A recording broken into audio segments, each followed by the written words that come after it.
డబ్బు, అనారోగ్యం, ఉద్యోగం, వ్యాపారం, అప్పులతో బాధపడుతున్నారా? మీకోసమే లాంచ్ యువర్ ఫ్యూచర్ ప్రోగ్రామ్. నమస్తే రమగారు. నమస్తే జయ. రమగారు, రకరకాల సిరీస్లు చెప్పేసుకుంటున్నాం, చిన్న చిన్న షార్ట్ స్టోరీస్ చెప్పేసుకుంటున్నాం. ఏదైనా దెయ్యాలు, భూతాలు వీటికి సంబంధించిన కథలు ఏమైనా ఉన్నాయా? ఇంతకుముందు సరదా సరదా కథలు చాలా చెప్పాను. నేను ఒక తెలుగు కథల అభిమానుల గ్రూప్లో ఉన్నాను, చాలా కథలు చదువుతానని చెప్పా కదా. వాళ్ళు ఆ గ్రూప్లో దయ్యాల కథలోని ఒక పుస్తకం ఎప్పుడో చాలా రోజుల క్రితం వేశారు. చాలా ఇంట్రెస్టింగ్వి. అవి ఇంచుమించు 1938లో ప్రింట్ అయిన బుక్ అది. అబ్బాబ్బా, సూపర్ కదా. రైటర్ కూడా అమ్మగారి పేరు జ్ఞాపకం వస్తే చివరిలో చెప్తాను. కథలు చాలా బాగున్నాయి. అందులో కొన్ని కథలు ప్రచారంలో కూడా ఉన్నాయి.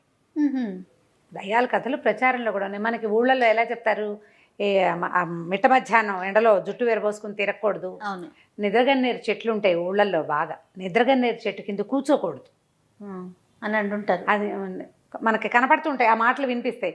ఇంకా మీరు ఊళ్ళు దాటేశారు కాబట్టి తెలియదు, కానీ మా చిన్నతనంలో అయితే పొద్దుటిపూటి తలంట్లు పోసుకుని పిల్లలు వినాయక చవితి అప్పుడు ఈ వినాయకుడిని తీసుకోవడానికి జుట్టు విరబోసుకుని బయటికి వెళ్తే కేకలేసేవాళ్ళు. చెట్ల మధ్యలోకి వెళ్ళకూడదు, ఏవైనా ఆశిస్తాయని చెప్పేవాళ్ళు. ఇవన్నీ మామూలుగా మనకి కనపడుతుండేవి. కుక్కలు బాగా మురుగుతుండేవి రాత్రిపూట, మొత్తం కుక్కలన్నీ ఓ చోటే చేరి. అక్కడ ఏదో అవి చూసే ఈ ఆత్మని అందుకే అరుస్తున్నాయి అనేవాళ్ళు. చెదరకొట్టడానికి ట్రై చేసేవాళ్ళు బాగా. ఎవరో ఒకళ్ళు లేచి అదిలించేసేవాళ్ళు అనమాట. మీరు విన్నారా రమ్మగారు, దెయ్యాలు ఉన్నాయి, దెయ్యాలు తిరుగుతున్నాయి అని ఇంట్లో మీరు భయపడిన సందర్భం ఉందా? భయాలు లేవు జయ, మాకు ఓకే భయం లేదు. ఇప్పుడు ఎవరికి భయం వేస్తుంది? బలహీనమైన మనసు ఉన్న వాళ్ళకి, బలహీనమైన మనసు లేదా భగవంతుడి పట్ల విశ్వాసం లేని వాళ్ళకి. మనకి రెండూ లేవు, భయము లేదు, భయము లేదు. భగవంతుడి మీద అచంచలమైన విశ్వాసం ఉంది. దేవుడు ఉన్నాడు, ఖచ్చితంగా మనతో ఉంటాడు. మనం ఏం చేస్తామని ఎవరినైనా మనం చూస్తాం, ఎవరినైనా మన ఏం చేస్తారు? మనుషులంటేనే భయం లేదు మనకి, దయ్యాలంటే భయం ఏమిటి? ఇప్పుడు చిన్నప్పుడు ఓ స్త్రీ రేపురా అని గుమ్మాల మీద రాసేవారు అమ్మగారు, అది గుర్తుంది నాకు. అవును, అలా కూడా జరిగేవి కొన్ని. అంటే ఆవిడెవరో వస్తువు వచ్చేస్తుందని, ఆ తర్వాత ఆ ఇంటి మీద రాస్తే అది చూసి వెళ్ళిపోతుందని. దయ్యాలకి చదవటం వచ్చాయని నవ్వుకునేవాళ్ళం మేము హై స్కూల్లో ఉన్నప్పుడు. వచ్చినాయి. నువ్వేమో బాగా చిన్నపిల్లవు అప్పుడు. అది నిజంగా అది ఎందుకు రాస్తున్నారో ఏంటో తెలియదు, కానీ దయ్యం వస్తుంది, మనం అలా రాయాలి, అది ఒకటే తెలుసు. తర్వాత శ్రీరామ అని గుమ్మానికి ఒకవైపు ఏమో ఓ స్త్రీ రేపురా, ఇంకొక వైపు ఏమో శ్రీరామ అని రాసేవారు. ఏవో రకరకాలు కదా. అయితే ఈ పురాతన కాలంలో చెప్పే కథల్లో ఏంటంటే, కూచిపూడి భాగవతులు, తోలుబొమ్మల వాళ్ళు వేరే ఊళ్ళకి ప్రయాణాలు చేస్తూ ఉండేవాళ్ళు. అంటే ఒక మొత్తం అంతా ఒక 30 మంది 25 మంది అట్లా గ్రూప్ లాగా ఫామ్ అయ్యి, ఈ గ్రూప్ అంతా ఏంటంటే ఊరూరా ప్రదర్శనలు ఇస్తూ తిరగటం ఒక పద్ధతిగా ఉండేది. భాగవతులు వీధి భాగవతాలు అనేవాళ్ళు, భాగవతాలు అదే చెప్పేవాళ్ళు. పండగ రోజుల్లో అన్ని ఊళ్ళల్లో ప్రదర్శనలు ఇచ్చేవాళ్ళు. ఈ ఊరు నుంచి ఇవాళ అయిపోగానే తెల్లవారి బయలుదేరి వేరే ఊరికి వెళ్ళడం, సాయంకాలం ఆ ఊళ్ళో ప్రోగ్రామ్ పూర్తి చేసుకోవడం, మళ్ళీ మర్నాడు బయలుదేరటం. తోలుబొమ్మల వాళ్ళు నా చిన్నతనంలో కూడా నాకు తెలుసు. మా దగ్గర వినటమే కానీ నేనైతే చూడలేదు, బాగా కథలే తెలుసు నాకు. అయితే ఈ బొమ్మలాట ఒక ప్రత్యేకమైన పంథ.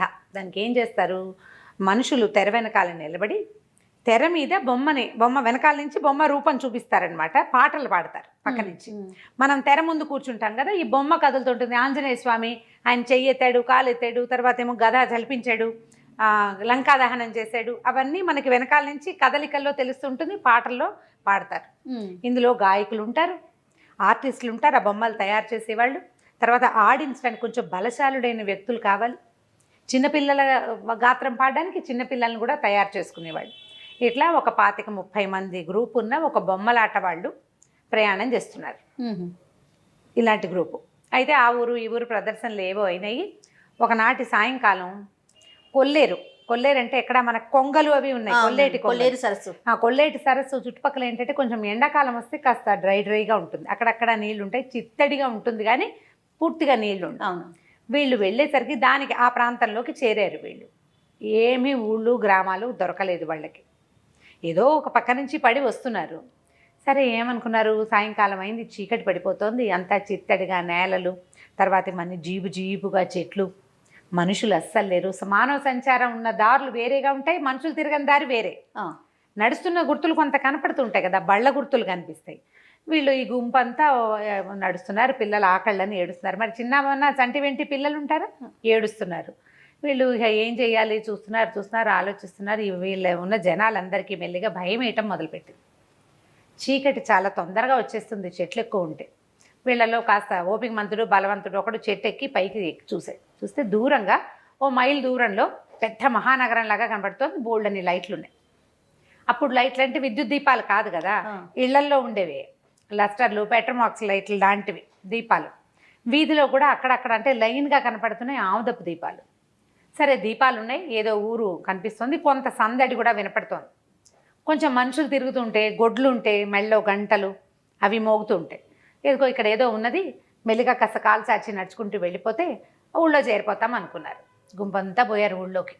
వెళ్తే వరుసగా దారులు, చక్కగా ఏర్పరిచిన నగరంలాగా ఉంది, అది పట్టణంలా ఉందన్నమాట.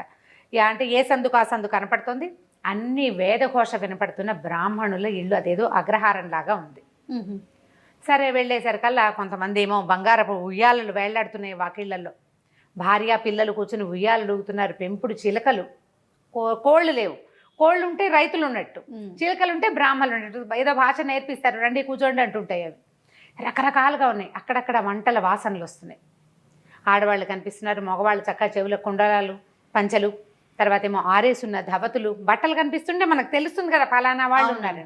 వీళ్ళని చూసి అందరు పిలిచారు. ఆకళ్ళేసి నకనకలాడిపోతున్నారు వీళ్ళు. సరే భోజనం ఏర్పరిచారు. వీళ్ళందరికీ ఒకే ఇంట్లో కాకుండా 4 ఇళ్లలో మా ఇంటికి రండి అని చెప్పి ఏదో కాస్త వండుకోవడానికి కొంత సామాగ్రి ఇచ్చారు. కొంతమందికి వాళ్ళ ఇంట్లో ఉన్నదే పెట్టారు. శుభ్రంగా అందరూ తినేశారు. ఆత్మారాముడు శాంతించాక ఏముంది, సంగీతం పాడతారు ఇట్లాంటి వాళ్ళంతా.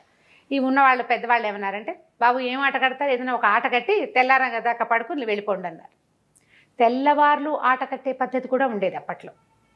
ఈ మన భాగవత సప్తాహాలు అవి చేస్తారు. భాగవత సప్తాహం అంటే 7 రోజుల పాటు భాగవత కథలు ఆడతారు. పొద్దునుంచి అదే సాయంకాలం చీకటి పడిన దగ్గర నుంచి రాత్రి 8 నుంచి తెల్లవారి 4 గంటల దాకా తెల్లార్లు ఈ పద్ధతిలో నడుస్తుంది.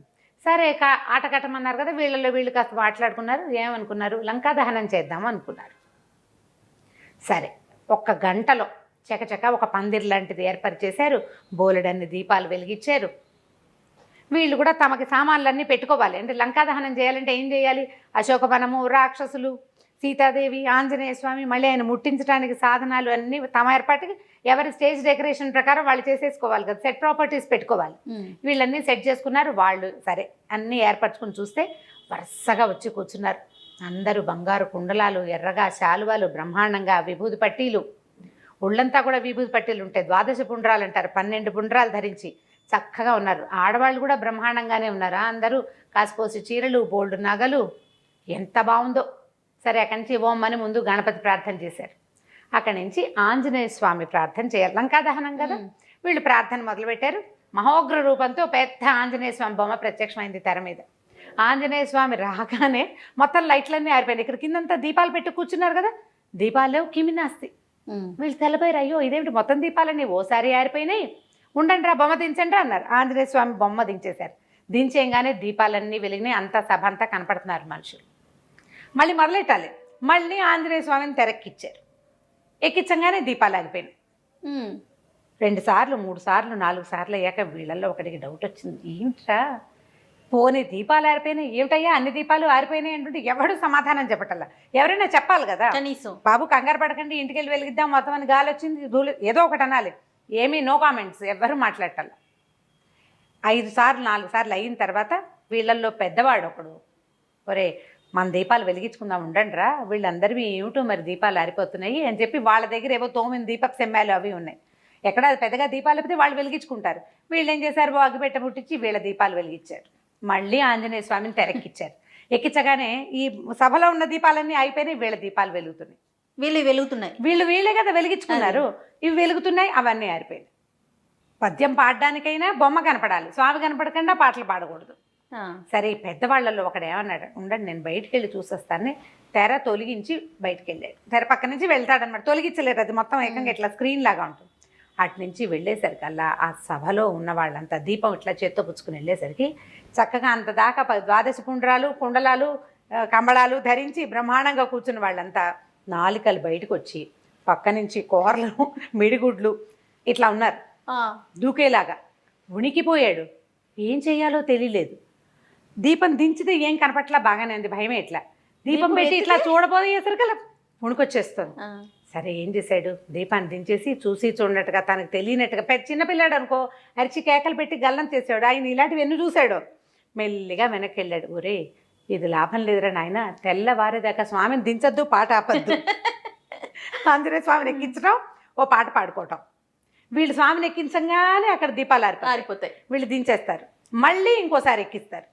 తెల్లవారేదాకా అంటే తూర్పు తెల్లబడ్డం ఎక్కడి దాకా జరుగుతుంది, 3:30 దాకా వేగు చుక్క పొడుస్తుంది. 3:30కి 3:30 అవ్వగానే వేకుజాము వస్తుంది కదా, అప్పటిదాకా పాడి పాడి పాడి వంతుల వారీగా ఒకే పాట, ఓన్లీ ఆంజనేయ స్వామి, ఇక వేరే పాట లేదు, వేరే బొమ్మ లేదు.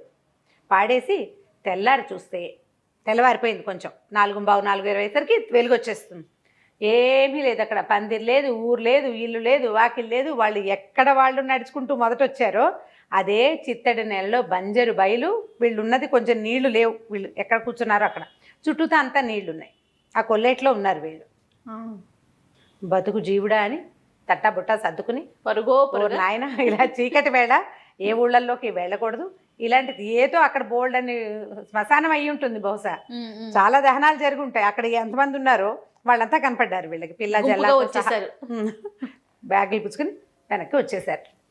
ఇలాంటివి ఎన్ని కథలు చిన్నప్పుడు వినేవాళ్ళమో. వెళ్తే కనపడుతుంది ఇట్లా ఆంజనేయ స్వామి పాట మొదలు పెట్టంగానే వీళ్ళు మాయమైపోతారు ఆయన కనిపించేసరికి. మామూలుగా చెప్తాం కదా, మనకు ఆంజనేయ స్వామి కనిపిస్తే భయపడతాయి భూత ప్రేతాలని.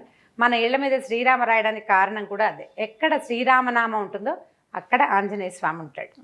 ఇప్పటికీ కూడా మనం ఏదైనా పిల్లలు కొంచెం భయపడుతున్నా, భయంకరమైన సినిమాలు చూసినా కూడా వెంటనే చెప్తాం శ్రీరామ అనుకో, లేకపోతే ఆంజనేయ స్తోత్రం చదువుకో, ఆయన్ని తలుచుకో అని. వాళ్ళకి అది ఒక ధైర్యంగా అనిపిస్తుంది కదరమ్మ గారు పిల్లలకి. అది అలవాటు చేయాలి మనం. అలాంటిది ఒక శ్లోకాలు కూడా చెప్పారు మీరు, ట్రై చేయాలి. నేర్పిస్తే అదే ధైర్యం వస్తుంది ఆటోమేటిక్గా. ఇంకా దయ్యాలు ఉన్నాయా, నిజంగానే ఉన్నాయా, ఈ రోజుల్లో ఉన్నాయా, ఇలాంటి ప్రశ్నలు అంటే మనం ఇంకేం చెప్పలేకపోతే. ప్రశ్నలు వేయకండి, ఓన్లీ కథ వినండి అంతే. కథని కథలాగా తీసుకుంటే సూపర్. ఇప్పుడు ఇలాంటి అనుభవాలు చాలా మందికి ఉంటాయి జయ, ఒప్పుకోరు అంతే పబ్లిక్లో. అయి ఉండొచ్చు బహుశా.